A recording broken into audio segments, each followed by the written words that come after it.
been watching these types of White House meetings now for years and years. I've never seen anything like that because they're usually an exercise in politeness in front of the reporters, saying something to the effect of, I'm so grateful that so-and-so leader is here. I'm excited for the conversation.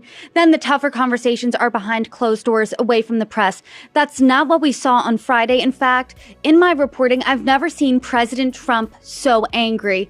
He struck a different tone when he was addressing Congress on Tuesday night, saying that the Ukrainian president has reached out to him, wrote him a letter saying that he's ready to have a deal.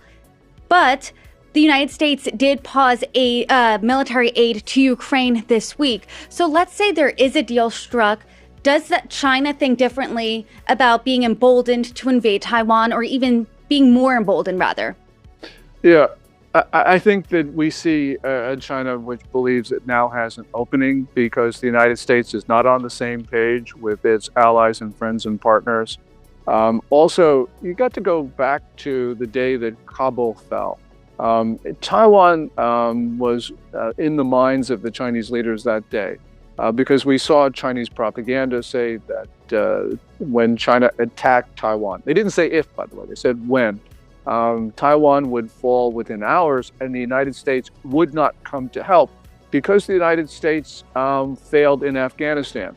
So Chinese leaders view these events through the prism of their own aggression or potential aggression in East Asia.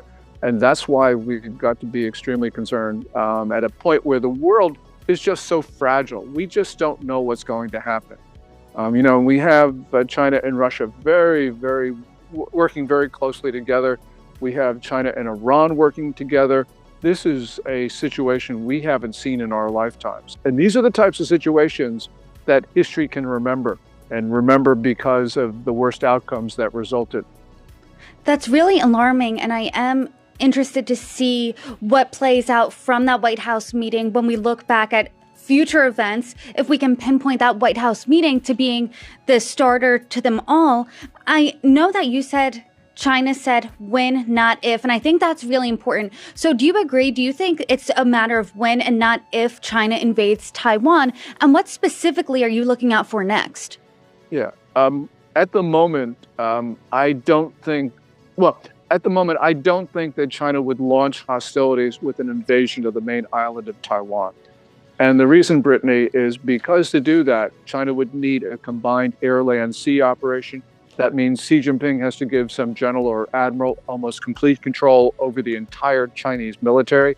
That would make that flag officer the most powerful figure in China.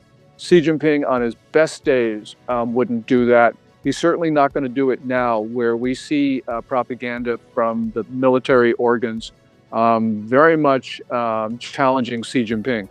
So, for instance, propaganda organs are praising, quote unquote, collective leadership. That's a direct challenge to Xi Jinping.